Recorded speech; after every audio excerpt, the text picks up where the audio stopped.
Mike. Yes, there you go. I All know. right, now you're all It's set. it's official. So, Mike, here we are, two guys sitting at the club having a beer, talking music, podcast number one. I You've like been, it. you've been in a band for quite a while. Not only are you a seasoned musician, percussionist for the band Mosquitos, you go to more live music events than anybody I have ever seen. How, how many do you go to in a week? Well, I mean, in the summer, it's always a few more than Yeah. normal. I would say, maybe four during the weekend, the summer, maybe one or two, in the winter months. Not as much. Not it always appears like I'm going to more than I actually go to. Well, you're a social media god, man. I mean, you are clickbait 101 all over the place with good stuff too, great content. Uh, Yeah, well, I love good music, and I like to show people, bands and get them, playing live, much like I did last week, with Heart of Glass. You guys were great.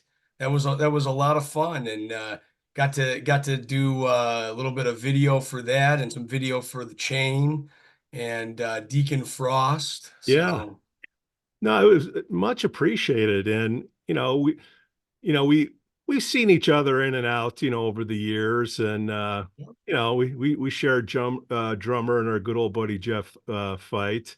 We see yes, each other yes. and we're sitting there, we're enjoying the Chain, and we say, "Hey, man, we like to talk music. We're watching music. Why don't we get together and do a show?" So I'm like, "All right, here we go." So what's it called? Yeah. I don't know. HOG Pod. Why HOG Pod?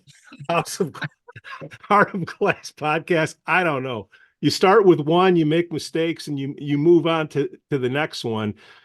But I Yeah. think besides two guys sitting in a club, talking music, this could be something where we could expose people to other bands that they wouldn't have normally seen before and other clubs that they wouldn't have seen before. So I think it would be kind of cool if, before a show or after a show, we invite the club managers or owners on and, talk about the venue, pump up, the event Yeah. and the bands that come on. So I think that's I something. love it. Well, we'll see. This is podcast number one. So this is where all the mistakes happen. So we always point to this one and say, "Oh my God, you remember when we did that? We did that? We suck." How can we improve? How can we improve? Right. Continuous improvement. So Bongo Mike with the Mosquitos. Let's pump up the Skeeters. How did that band get started? How long has it been going on? You got a bunch of people in the band. Start. Go. Yeah, wow. Okay, so well, it actually all began right here in this house. And it started with my friend Walter Klein and another friend, Mike Asbarian. And the three of us got together on a Thursday night and we literally played drums and percussion for 3 hours. I'd kick my wife out of the house and we would sit and play drums. And I said, it would be really nice instead of just having all this drumming for 3 hours, if we could maybe bring in, maybe a guitar player and Yeah. Yeah. and maybe a bass player and see what happens. We Right. weren't even singing at the time, right? We're not even thinking vocals. So we brought in my cousin Eli and his guitarist slash bass player Ron Hoshizaki. So now you've got the five of us are Right. together, and How we're long, how we're, we're long ago saying, was this? How long ago? well, we're coming up to year 24. Oh, So, yeah, 2024 is going to be our 24th year as a band. Now, I started counting when we actually started playing out. And not with there was about a year or so that we were really kind of trying to, like, formulate a set list and get right, the right, guys right. together. So in the beginning, just before we even played out, and we'll get to the first gig, Yeah. we were getting in my basement, and I didn't have the sound board or anything, so we'd bring it downstairs, we'd set it up, and then we said, well, maybe we should start singing some songs, like we're just instrumentals now, we're doing these long Santana type jams, and Right, we're right. like, well, we really should be singing something, right? So we start, formulating some songs and meanwhile, I work with a guy at my office who played acoustic guitar, 12-string acoustic, and mandolin. So how cool is that? His name was Mark Ballinger, and he came into the fold. So now we had my cousin Eli singing, we had Ron singing, we had Mark singing, and you had basically a whole bunch of guys banging away on drums. So And then we realized we probably needed to start actually doing more songs and less jamming. yeah, right. So, I'm going to flash forward. So we get to a point where we're actually going to play a gig, right? And it was right before 9/11. Very, very, very, very crazy time. So, Yeah, so literally, we're practicing for a gig that's going to take place on Saturday, whatever that was, September 15th. yeah, But on 9/11, that Monday morning, I'm driving to work and I'm listening to the radio and I'm thinking to myself, is this really happening? I mean, it's like almost surreal. You get to the office and everybody's just kind of in like numb, right? Of what's going on in the world. And, here we're going to play this party on the following Saturday, and we just didn't know what to do. I called the guy who was going to have the party. I said, what do we do here? Do we go forward? And he said, you know what? He goes, I think people probably need this in their life. right, I right. think they need some sort of a release. It was a weird time. I mean, that whole week, as you Yeah. know, it was, there was a lot going on. There was a lot of coverage, and it was very depressing. But we felt like we could make this as a positive. So we did. And we put a big American flag on the fence behind us. And, we dedicated Pink Houses as one of the songs. And boy, I gotta tell you, it was probably the coldest gig, one of the coldest gigs we ever played. I think it was in the 50s. You never know with September. Right, And I right. remember seeing my own breath in that gig. And we made no money, right? We played this party. He Of went and course bought all not. these Right, right. kegs. Yeah, it was all for fun. And then it kind of springboarded from there. It was like that was the first one. We said, wow, we might have something here. And then we still honing that skill and trying to come up with a set list. And so those first few years were Yeah. probably only maybe 4 or 5 gigs. It was pretty sparse. So getting Um, your band together, to me, I've always said there's two things I hate about bands is number one, coming up with the name of the band, and number two, picking the songs. How do you how do you So it was funny because we didn't have a name, right? Yeah, And my cousin is the one that came up with the name, the Mosquitos, and it's actually from a episode of Gilligan's Island. We could look this up on YouTube, and there's an episode where this band wants to escape fame and fortune, and decides they're going to go to Gilligan's Island. They land on Gilligan's Island, and they play a concert for the folks at Gilligan's Island, Ginger and Marianne and the professor. So we thought we'd be the Mosquitos, right? So that's kind of how the name formulated.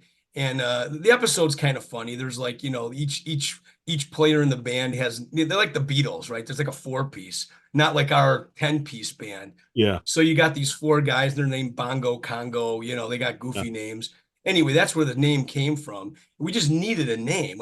We didn't know. I mean, you never think about if it's going to stick or not. right. Um, but the reason why we became the Mosquitos Jam Band is because, we when I went to go start the website and all the other stuff, there was another band out there called the Mosquitos out in Florida. They were like Yeah, a 4-piece punk band, yeah. and we couldn't use the name, so we had to think of something. So we're like, well, we like to jam, so we'll be the Mosquitos Jam Band. So that's where that name came from.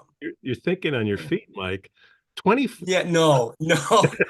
We went through a lot of your range. names that we went through a lot of names that just didn't stick. 10 But 10-piece yeah. band and 24 years, like, how do you manage everybody's attitudes, expectations? It's to get 10 people to hang around. I'm sure you've had some in and out, but that's a testament to you. You must be a pretty chill dude.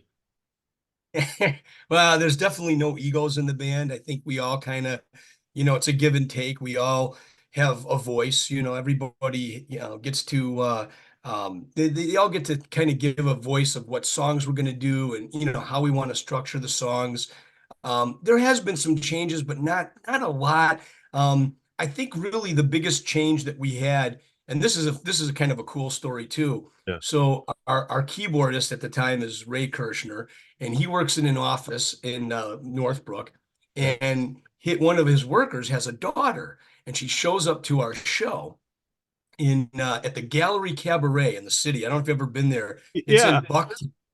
It's an interesting little place, but we It's a used to better play there. neighborhood now, but Yes. Yeah. We weren't sure if we were going to get mugged when we were right. Right. unloading our equipment. So anyway, Jill is in the audience, and Ray tells me this at the set break, and I go, "Give me one of those set lists." So I take the set list, and I walk over to the table, and I put it in front of Jill, and I say, "Jill, pick a song, any of those songs. You pick one, and we'll bring you up, and you can sing it." We've never heard her; she's never played with us, but we figured if she knows the song, why not?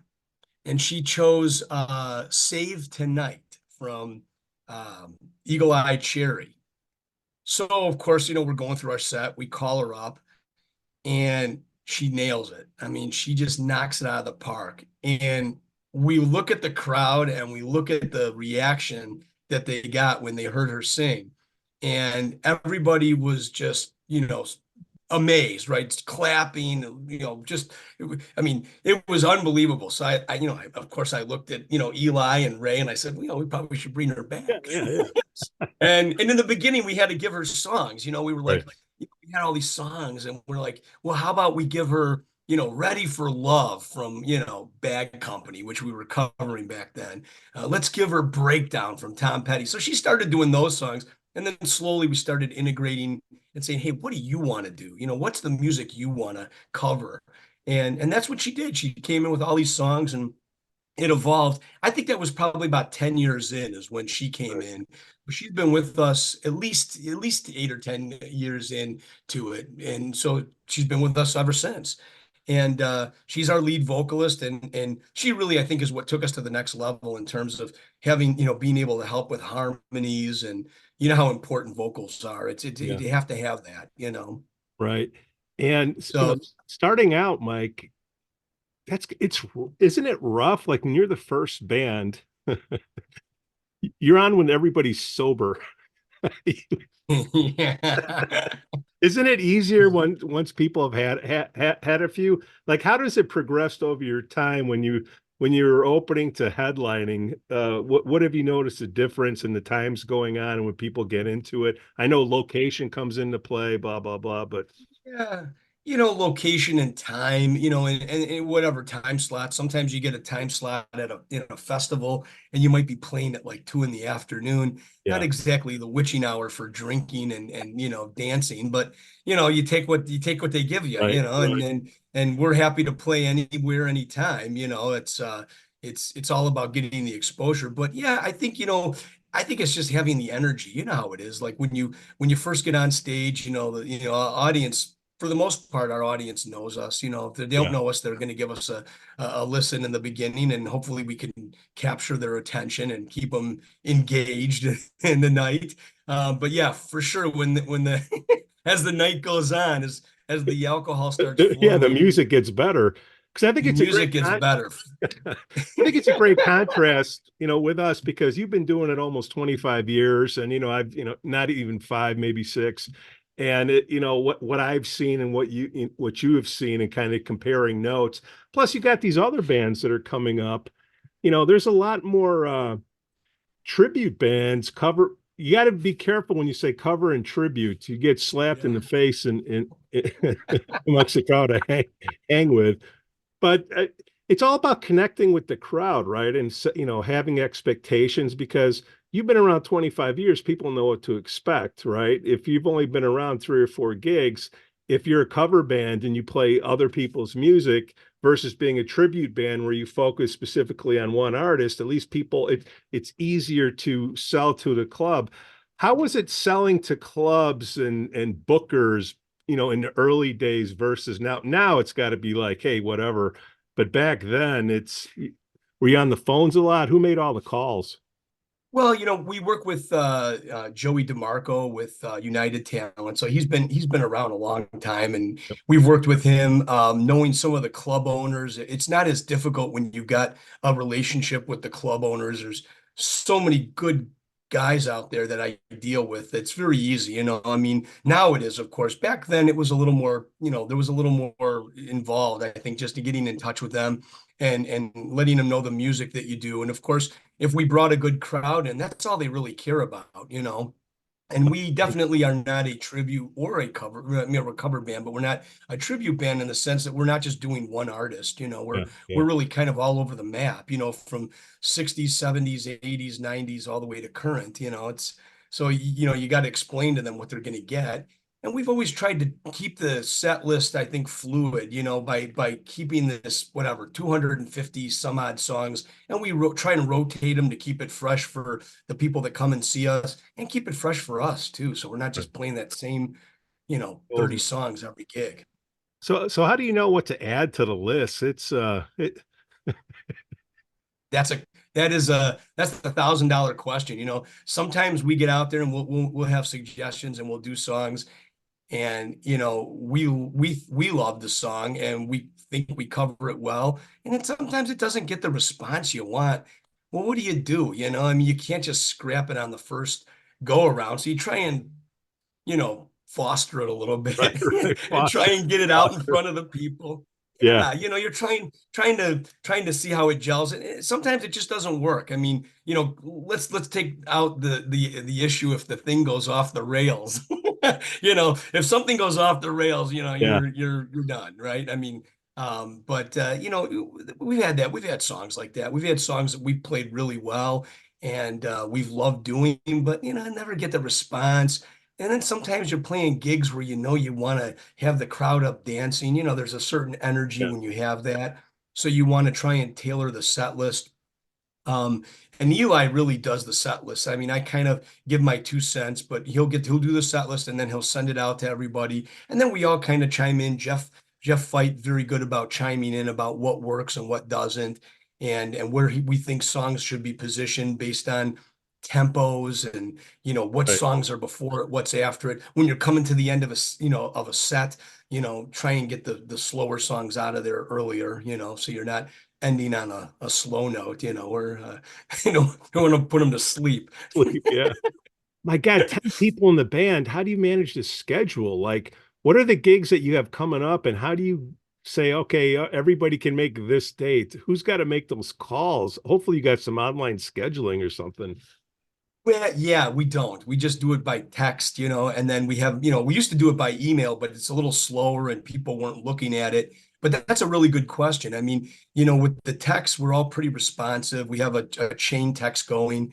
And, you know, when I'm booking the gigs for the bands, you know, I'm sending it out to everybody and letting them know this is the dates that are available, times, you know, and pretty much people let us know if they're going to be traveling, you know, they'll say, hey, you know, I'm out at this time of year, Right. and then we can find backups. You know, we that happens all the time. There's always issues where you know somebody maybe can't make it. So you know, we're right now we're at a pretty we're mostly 8 piece right now, but we Right. can expand out. We have a trumpet player who plays with us, so when we bring him on board, we kind of focus a little more on the horn songs. We have you know, another percussionist that's out there that'll sometimes come in, sometimes play harmonica. So, you know, we try and it's very fluid. But if you don't got, if you're missing some of the folks, you got to get a backup and you got to make sure you have a backup that, you know, can come in and learn 25 or 30 songs, you know. So it's a And challenge. the other thing I've noticed is nobody's just in one band. Yeah. Oh, well, look at Jeff. I mean, Right. you know, Jeff is in Heart of Glass, and he has, you know, at the one time it was him and myself were both in What Is Moo. Right. Right. So you Right. had that, you know, with Laura and Lori Oh, and yeah. Art, Yep. and you know, and that was a juggling. You know, that was definitely trying to schedule the stuff. So you know, being mindful of everybody's time and efforts, and you know, we try and get those gigs on the books, you know, as quick as possible, but you know, also I mean, I think we normally like the last couple of years we ended like with like 24 or 25 gigs for the year, and summertime being the heaviest season for us. And Yeah. that's about our limit. I mean, you know, we take gigs if they come around, it's the right thing, but I really don't want to do more than that. I mean, that's probably the max, you know. So that includes like fest gigs, private gigs, Yeah. stuff at the bars where, we know the owners, Right. Sundance Saloon, great venue, Yeah, talk about Sundance. Let's give some shout outs over there. You guys play there quite a bit. yeah, That seems yeah. like So that's it's a great place. It looks like it's a great place to play. Haven't played there it, yet. Go ahead. it's really nice. Yeah. So Bobby Carlson is the owner. Him and Angie run the bar, and Bobby does a lot of the booking, and he has done a really nice job of bringing in bands and pairing them up together. I mean, playing. Putting acts together that maybe you wouldn't know. I mean, like he paired us up a couple of years ago with Pino Farina band, Yeah. and Pino Farina is really, really good. I mean, you got these four musicians, they're doing original music plus covers, and they do a great job. I would have never got to know them if it wasn't for, Bobby Carlson saying, hey, we'd like to pair you up. And he doesn't even look at it like an opening slot or, the headline. He's looking at it like it's a split bill, right? So each band's going to get 2 hours. And he put together just, I mean, in general, I mean, I remember the Sundance Saloon back when I lived in Mundelein and was, at high school in Mundelein. Yeah. And he has done a tremendous job of taking that venue and turning it into a world-class place for live music, whether it's inside during the winter months or whether it's outside in the patio. He's got the lights, the sound, the screen, and we do a fair amount of gigs there a year. It's not uncommon for us to do 4 or 5 shows a year there. Um, and he Uh, what also does it. what shows you got coming up, Mike? So at Sundance, we've already got a few already on the books. We are going to be playing there on February 3rd, and that's going to be with another band I'm in actually called the Black Diamond Session. So Okay. it's a dual gig, and Bobby knows both bands, so he's putting us together for that. Okay. And then we have a very special show coming up on March 3rd. It's a Sunday afternoon. And what he does is he's got a smaller stage in the front part of the bar, and he does acoustic stuff. So we haven't done a lot of acoustic stuff in our time.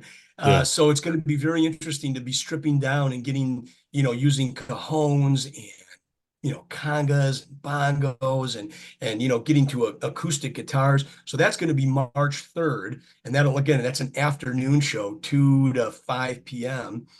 And then we're locked and loaded for 420, and that's going to be at with a band called Dead Fest. Okay. So they're a local band they're a Grateful Dead cover band. They also do some Motown covers too, Now, but wait, real good tribute or guys. cover? Tribute or cover? Uh, I'm gonna go cover. I'm gonna go cover there because they're not just doing, Dead tunes. Um, but yeah, I mean, he'll get on our radar fairly early. Yeah. And yeah, I recommend checking out the club. I mean, if you see a band over there that you'd like to go check out, you can't go wrong, whether it's inside in the winter or outside on the patio. It's really a top shelf place. So How key is the sound guy in a music the joint? most important. Yeah, no doubt about it. You could give it your best performance, Yeah. A plus, right? 10 stars. You give it your best performance. But I'll tell you what, if that guy doesn't have the sound mix correctly, you know what it's like as an artist when you're on stage, right? I mean, if you can't hear something or, vocals aren't loud enough for the audience, they can't hear it. Look at Rookie's Rock House when you guys played a couple weeks ago. Yeah. That guy had that sound dialed in perfectly. No matter what spot I was at in that bar, it was crisp and clear. I could hear everything. I heard the bass. I heard your bass notes. I heard all of Jeff's fills. I heard all of Laura and Lori's leads, and I heard everything that Jennifer was singing. I heard Yeah. it perfectly. And the No, same goes for Deacon Frost and the Chain. He had yeah. it mixed well, you know. Oh, well, it was an honor. And then you had the chain, like you said.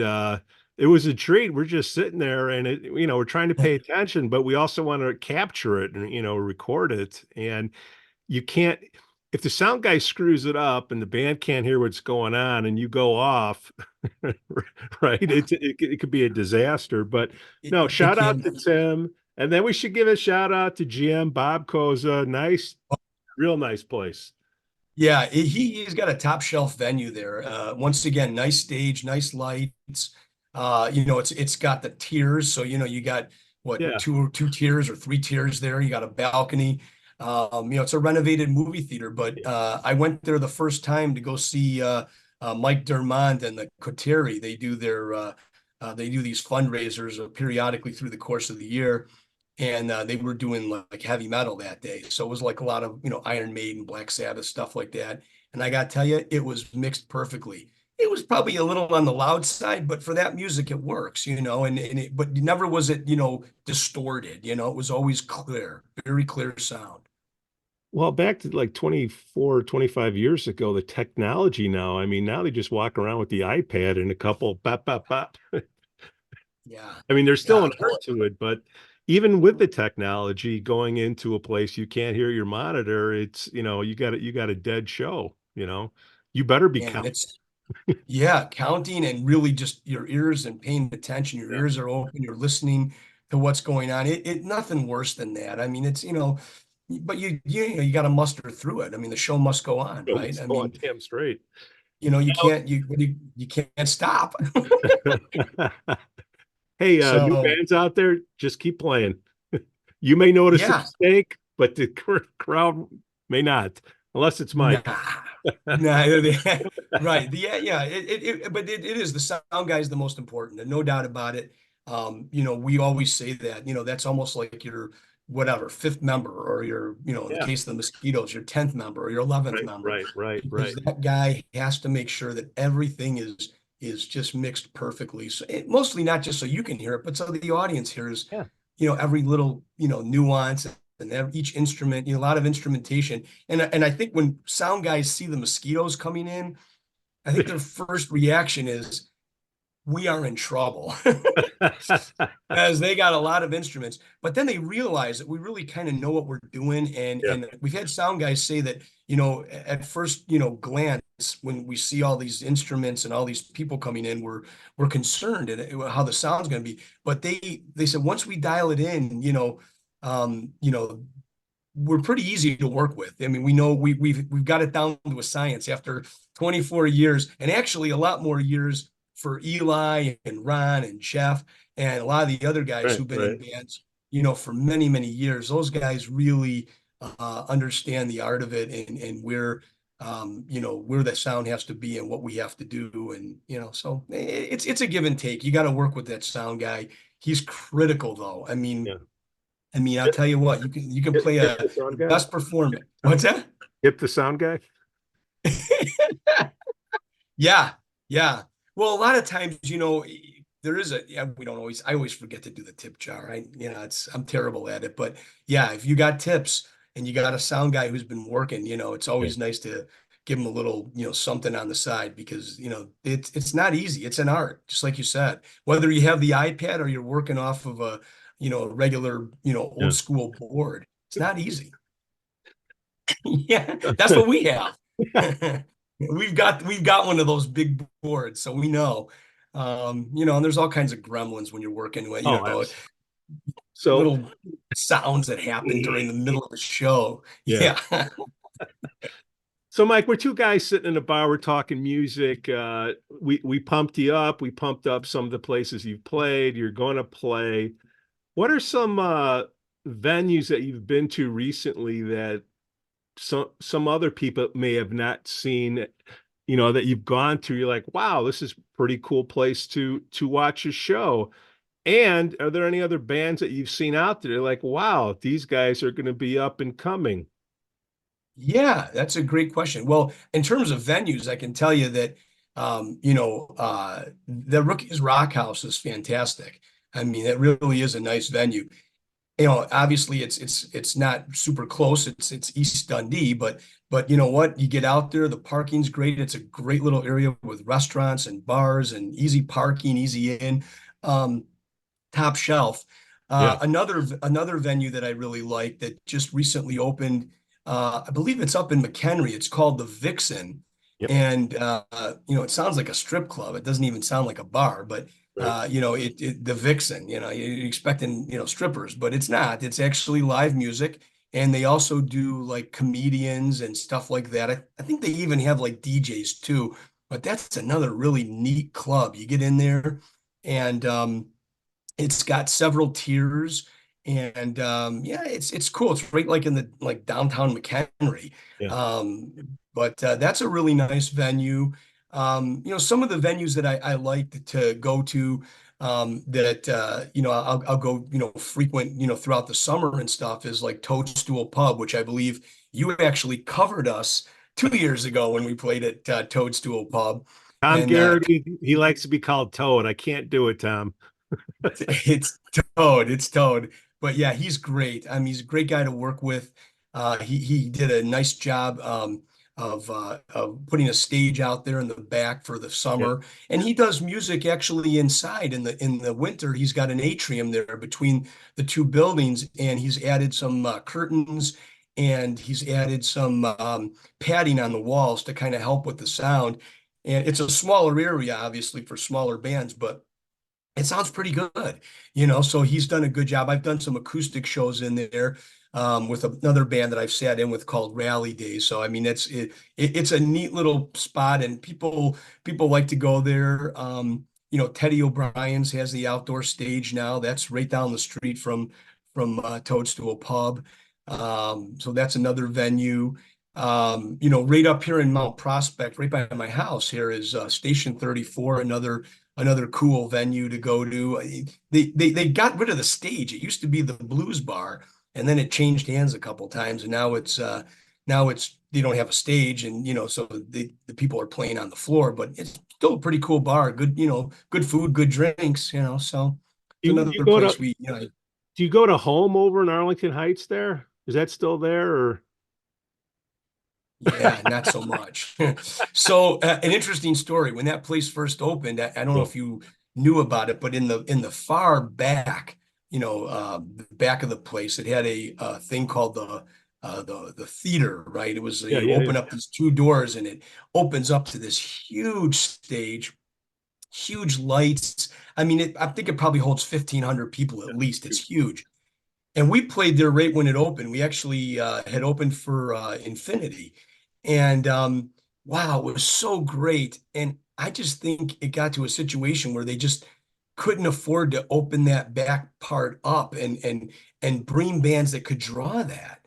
Yeah. I saw some national bands there. I saw Days of the New, and I saw Candlebox there. So Yeah. I mean, he was getting national bands, but it's hard to sustain that. It's like Viper Alley. When Viper Alley opened in Lincolnshire, they're booking Little Feat and Blue Yeah. Oyster Cult and Dennis DeYoung. Well, how long are you going to keep booking those guys? They don't come through every 3 months. Right. So I think it just became a difficult place for them to have that. So now that back area is still there, but it's all shuttered, and they have like a big pinball machine or some kind of a video game that blocks the doors. You can't even open the doors to look back there. Oh man, that's a shame. I mean, I can understand. I mean, that's a lot of risk. You got to put up the deposit and then you got to hope people show up and then you're counting Yep. the ring, the liquor ring, the pay. It's impossible. I Yeah. went there and saw a band right before they closed it, and I want to say there wasn't 30 people in that back room, and Yeah. that is, I mean, it was like a cavern. It's just too big. This band felt lost out there. They couldn't muster any Yeah. energy from the Yeah. 30 people that were right by the stage, and I think you're right. I think it's an economics thing, right? They can't afford to do it, and I think that's why they ended up shutting Yeah. that. Now they got that stage in front where I played with What Is Moo on Right. that stage. The sound is tough, man. It bounces all over the place in there. Right. Right. You There's TVs, there's glass, there's right. Right. concrete floors. I don't know. I don't know. I haven't gone there much. It's right down the street from my house, but I haven't gone there much. I used to live over there myself, so I hear you, Mike. Mike, do you think we've recovered from 2020 and the pandemic and all that crap? Seems to me I more think, people are going out. yeah, I think they are. I mean, look. COVID is a glorified flu, any way you want to look at it. I mean, it was Oh, you it just was a pissed off everybody. yeah. Yeah, I got vaccinated. All right, I did what I had to do. But it is. Listen, it's serious, obviously, for people that are immune compromised. Yeah, right. And we were part of the one of those bands that came out of that pandemic. We didn't want to stop playing. So we were one of those first bands, and I think that did help kind of, foster a little bit of our following because there wasn't a lot of people out there playing. There were a lot of people that didn't want to be out there. They didn't want to put other people at risk. We Yeah. did, I mean, we went out there and we saw the crowds wanted to see live music. It was a very weird time.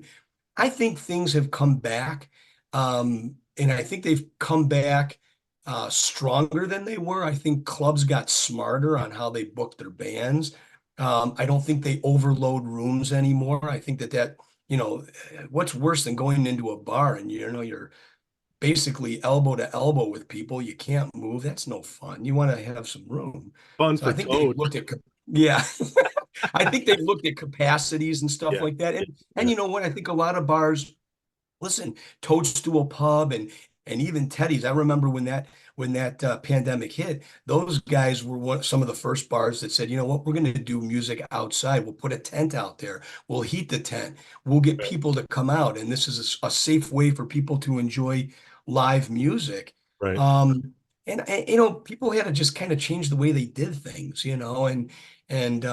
it's unfortunate, obviously, that we had to go through that, but I think we learned a lot as a society. I think and COVID's still around. We all know that, right? We all, Blue's go still take the around. test and stuff. Still around, but I think we got the vaccinations. We know we got there's Paxlovid and some of these other medications that you can get if you're symptomatic and Right. you Right. Right. Right. get it and it can help you. So I think that stuff has definitely helped us. And a lot of things changed after that pandemic, but boy, I remember it. I remember the gigs. We had a gig booked at Mickey Finn's and up in Libertyville. And I contacted the owner, Brian Grano, and I said, I go, are we gonna do this thing? It was like 2 weeks after the pandemic, it hit. And he goes, yeah, well, we'll keep you on the books. Well, little did we know it was all gonna get, Yeah. Shut down. Yeah. shut down. I mean, that March, I remember it as clear as day. And my last show that I saw prior to the pandemic was Poi Dog Pondering, if you remember those Yeah. guys. And I saw Hawaii's him at, finest.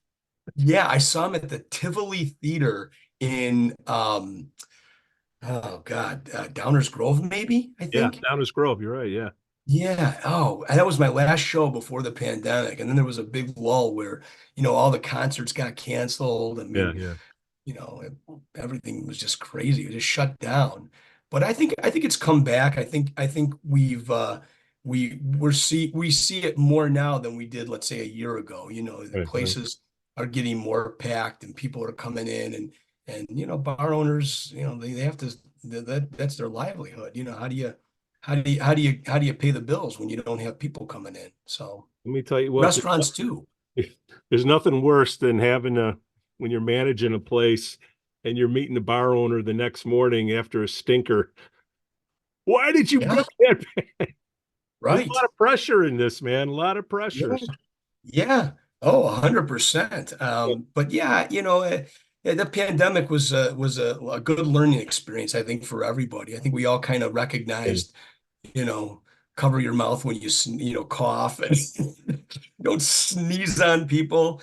Uh, you know, I'm not sure if the masking helped and how much it helped, but I did it, just like everybody did. I Uh, I, I remember taking a flight with my wife, and we flew to Arizona, and we had to wear that mask for 3+ hours. It was awful, like I just had it down on my chin so I could breathe, yeah, yeah. Well, Mike, brutal. for the first show, okay, we talked about your band, we talked about some of the clubs, some of the owners, we missed some. Just because we talk about somebody doesn't mean we don't like the other ones. We just have to invite the other ones on. We might have Yeah, Lori, Laura, Jeff, and Jen on the next show. Who I, knows? I I think that would be great. You guys have a big show coming up this Friday, right? You guys Yeah, are we're playing Mad Cats. I love Mad Mad Cats. Catz, Palatine. We are very pleased. I haven't been in there before, but Lori and Laura, they've been in there quite a bit. You know it very well. Very humbled to being able to play with the great Lori Kuntz, the Queen of Punk. I forgot what the book reference is, and Jeff Fight, the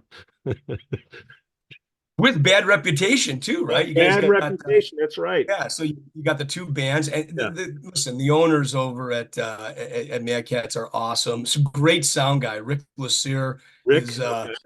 he's one of the best. I mean, he will dial it in. It's a small room.